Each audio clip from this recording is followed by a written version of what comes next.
د سلره ګروپو لګول د هر کار چې هغه صحیح طریقې سره استعمال شي. که وګورو سلره ګروپې داسې خو ډېر لوی رقم ښکاري، خو چې که صحیح استعمال نه شو نو د هغې بیا هغه اثر نه کېږي. نو پکار دا ده چې دا د هغه ځای د خلکو د منشا مطابق او د هغوی د ضرورياتو مطابق چې هغه دغه شي. بدقسمتۍ ده زمونږ کوم چې صوبې کې پلانینګ ډپارټمنټ هم دی، یو لحاظ سره هغې خپل هغه کار افادیت یو لحاظ سره ختم شوي ورته دی، ځکه چې هغوی د نیډ بیسس باندې چې کوم هلته کې دغوی هغه نه کوي. نو دې نه به لږ وتل غواړي او لږ ښه بهتر طریقې سره به هلته کې کار کول غواړي. بل اوسه پورې چې هلته کې د ترقیاتي عمل کوم طریقې کار هغه بدلول غواړي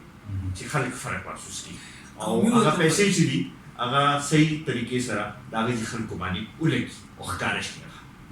قومي وطن پالنې څه پروګرام شته په سیاسي توګه باندې قبایلي ضلعو لپاره؟ بالکل روان خان زمونږ دا یو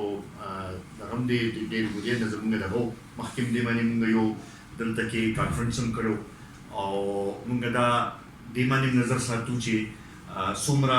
په دې ادغام باندې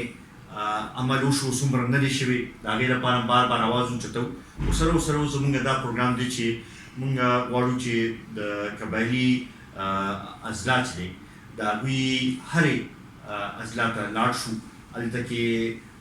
لوکل خلکو سره میلاو هم شو، سیاسي عمل هم شروع کړو او سره د هغه ځای د پریس کلبس په ذریعې لوکل کم مسایل چې دي چې هغه هم اوچتول شروع کړو. دې سره به زما خیال د هغه ځای خلکو ته یو دغه کېږي چې یاره څوک خو زمونږ تپوس کوي لګیا دي او دا دې باندې عمل شروع کوو. زر به مومندو ته هم راځو، خیبر ته هم زما اراده ده، باجوړ ته هم تلو زما دغه دی، دا یو څه شروع کوو، بیا به داسې نورو اضلاع ته به هم